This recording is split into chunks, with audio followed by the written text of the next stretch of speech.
Hemant sir, अब सम्राट चौधरी ये कह रहे हैं कि लोकतंत्र पर जो है वो धब्बा है लालू लालू यादव का परिवार, क्योंकि गाली दी गई ऐसे मंच से जहां तेजस्वी यादव भाषण दे रहे थे। अब वो गाली देने वाला कौन है, कैसे गाली दे रहे थे पता नहीं, लेकिन लालू तेजस्वी पे टारगेट शुरू हो गया, लालू के परिवार पे टारगेट शुरू हो गया। सर ठीक है, मान लेते हैं भाई गाली किसी को भी दी गई देश में एक्सेप्टेबल नहीं है, लेकिन सवाल ये उठता है कि अगर गाली दिए जाने के मामले में लालू यादव का परिवार जो है लोकतंत्र पर धब्बा है, तो मोदी जी इस देश का गर्व कैसे हो गए, मोदी जी प्राइड कैसे हो गए। वो तो अपने मुंह से देते हैं गाली, तेजस्वी और राहुल गांधी तो मुंह से नहीं देते हैं गाली। धन्यवाद। सबसे पहली बात तो यह है कि सम्राट चौधरी जी को बताना चाहिए कि वो धब्बा है कि नहीं है। वो उनसे बार बार पूछा जा रहा है कि बताएं कि मैट्रिक पास कब किया आपने। आपने कैलिफोर्निया यूनिवर्सिटी से डॉक्टर ऑफ लिटरेचर हासिल कर लिया वहां से डिलीट, तो मैट्रिक पास आपने किया ही नहीं तो बाकी कैसे पढ़ाई कर ली। तो ये जो धब्बा है, जो डिप्टी सीएम है बिहार के, उनको ये बात बताना चाहिए।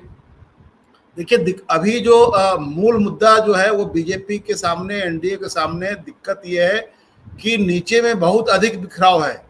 ऊपर में जितना भी दिखाने की कोशिश की जाए, ऊपर में भी बिखराव दिख रहा है, लेकिन वो एक तरह से उससे ज्यादा बिखराव नीचे में दिख रहा है। कल सारण के गंगजला में जो अभी बहुत पटना से सटा हुआ इलाका है, जैसे ही जेपी सेतु पार करेंगे तो वो मोहल्ला आता है, वो इलाका जेपी सेतु उस पार जाते के साथ, वहां जबरदस्त मारपीट हुई है बीजेपी के लोगों में। वहां भी कार्यकर्ता समागम या क्या चल रहा था, और उधर दरभंगा में तो हुआ ही। हेमंत भाई सोनपुर में अरे वही मैं, सोनपुर का ही वो मोहल्ला है गंगजला, वो पूरा जेपी सेतु पार करते के साथ वो आपको बाएं हाथ में मिलता है, वो सोनपुर का इलाका है और वो पटना से बहुत ही नजदीक है वो। तो वहाँ ये और इस तरह की मारपीट की अनेकों घटनाएं लगातार हो रही है। ये दिखाता है कि एक तो इनके जनाधार में, इनके कार्यकर्ताओं और नेताओं के भीतर जो इतना असंतोष है, वो असंतोष किस वजह से है। उस असंतोष की कई वजह हैं।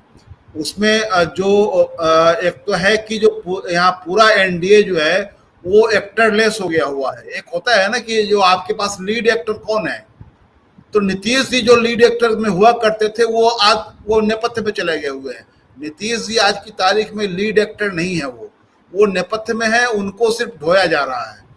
तो दिक्कत यहीं पर आ रही है। जो इतने इनके एलाइज हैं जो अलग अलग भाषाएं बात कर रहे हैं, तो इन सबको कवर अप करने के लिए इनको गाली को सामने लेकर के आया जा रहा है कि मोदी जी की माँ को गाली दी गई।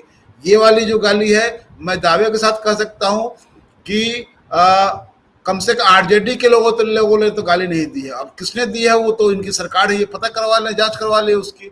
लेकिन आरजेडी पहले वाले के बारे में कौन सा पता चल गया, पहले वाले के बारे में क्या बता दिया इन्होंने बिहार ने पता लगाया। तो एक तरह से ये जो पूरा जो गाली प्रकरण है वो एक तरह से छाती पीटने वाली बात है कि हाय हाय मेरी माँ को गाली दे दी, हाय हाय मेरी बहन को गाली दे दी।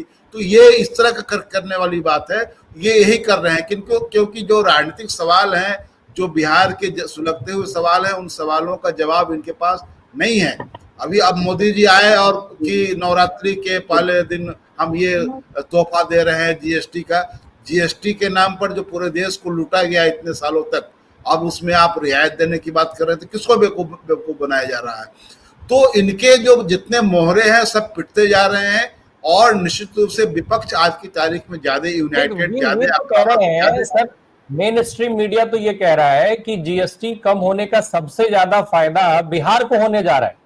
कैसे, आखिर बिहार में ऐसा क्या है जो देश से अलग है, और बिहार ताकि जीएसटी कम होने का सबसे बड़ा फायदा बिहार को होने जा रहा है। अब अगर ये ऐसा होता तो क्या जीएसटी का सबसे ज्यादा शेयर बिहार का है नेशनल? इसमें बिहार स्टेट का शेयर कितना है नेशनल एवरेज अगर देखेंगे जीएसटी में, कितना बिहार योगदान करता है?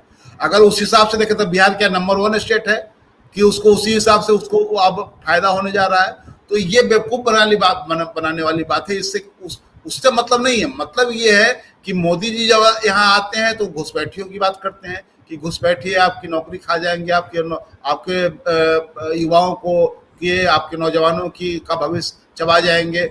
तो ये जितने भावनात्मक मुद्दे हैं उन मुद्दों पर ही आते रहते हैं। अभी बताइए कि बैक टू बैक जो खुलासे हो रहे हैं, 200 करोड़ की जमीन खरीदी है अशोक चौधरी ने, ये खुलासा हुआ, इस पर कोई बहस हो रही है? मेन स्ट्रीम मीडिया, जिसको मैं कहता हूँ स्वर्णवादी, जातिवादी और दंगाई मीडिया जो है, उस मीडिया में इस पर कोई चर्चा चल रही है कि ये अशोक चौधरी ने 200 करोड़ की संपत्ति कहाँ से जुटाई, 200 करोड़ की का जमीन कहाँ से खरीदा, उसमें नाम किनके किनके आ रहे हैं? अशोक चौधरी के नाम आ रहे हैं, सायन कुणाल के नाम आ रहे हैं, संभवी चौधरी के नाम आ रहे हैं, प्रत्यय अमृत जो मुख्य सचिव है उनकी माताजी का नाम आ रहा है, जियालाल आर्य साहब का नाम आ रहा है, क्योंकि वो ट्रस्ट के में वो सब हैं वो लोग। तो सवाल उठता है कि ये इतने बड़े सवाल है जिसको लेकर के बीजेपी के भीतर में, एनडीए के भीतर में सन्नाटा छाया हुआ है, कोई डिफेंड करने के लिए नहीं आ रहा है। और एक सज्जन जो है जेडीयू के नीरज कुमार, वो छाती पीट रहे हैं, लेकिन उनके छाती पीटने का कोई मतलब नहीं है। अगर नीरज जी को इतना ही ये ईमानदारी का चुल मचा हुआ है तो उनको इस्तीफा देना चाहिए कि मैं इस पार्टी में नहीं रहूंगा जिस पार्टी में 200 करोड़ रुपए का ये संपत्ति जोड़ने वाले मंत्री बैठे हुए हैं, अशोक चौधरी। तो ये जो स्थिति है, उस पूरी स्थिति में इसको मुद्दा को डाइवर्ट करने के लिए मंगल पांडे के मुद्दे पर क्यों नहीं चर्चा हो रही है? दिलीप जायसवाल के मुद्दे पर क्यों नहीं चर्चा हो रही है? उसमें आर्थिक अपराध भी है, उसमें हत्या का भी एंगल है, उस पर क्यों नहीं डिबेट हो रहा है? संजय जायसवाल के मुद्दे पर क्यों नहीं चर्चा हो रही है? पूरा ये बेतिया में आप लूट रहे हैं वहां सरकारी खजाना को, उस पर क्यों नहीं चर्चा हो रही है? तो इन सवालों को दफन करने के लिए ये माँ की गाली, बहन की गाली और इसकी गाली उसकी गाली लेकर के आ रहे हैं। और मेन स्ट्रीम मीडिया जो जातिवादी मीडिया है, वो मीडिया इसको लेकर के प्रचारित कर रहा है, इनको एक सेफ वे देता है इनको बाहर निकलने के लिए कि हम कवर करेंगे और इधर से आप निकल जाइए पतली गली से। तो पतली गली से निकालने का जो ये रास्ता है, तो ये जो गाल बजा रहे हैं, चाहे नीरज कुमार हो जेडीयू वाले, या ये सम्राट चौधरी जी को बताना चाहिए। मैं फिर कह रहा हूं कि आपने मैट्रिक कब पास किया? ये तो अभयदान है सर, इस मामले में तो अभयदान मिला हुआ है। भारतीय जनता पार्टी का कोई भी नेता हम कह रहे हैं कि अभयदान बिहार की जनता नहीं देने जा रही है उनको अभयदान। खैर, उनको सेंट्रली जो है अभयदान इसलिए मिला हुआ है कि बिहार, वो भाजपा का कोई भी नेता जो चाहे वो एफिडेविट में लिख सकता है कि हम कितना पढ़े लिखे हैं। उसको कहीं देश में ये बताने की जरूरत नहीं है। देश में कुछ पूछते रहा जाए और उसका साथ न्यायालय भी देगा, न्यायालय के में कह दिया जाएगा कि नहीं, आपको डिग्री बताने की जरूरत नहीं है। अब डिग्री, मुझे आज तक अभी भी ये नहीं समझ में आता है, मैं किसी तरीके से इसको एनालाइज नहीं कर पाता हूं कि आखिर डिग्री में ऐसी क्या बात है जो इतनी सिक्योर करके रखी जाए, वो भी एक ऐसी डिग्री जिसको अमित शाह एक बार ओपनली प्रेस कॉन्फ्रेंस में दिखा चुके हैं। वो पब्लिक डोमेन में लाने में क्या दिक्कत है?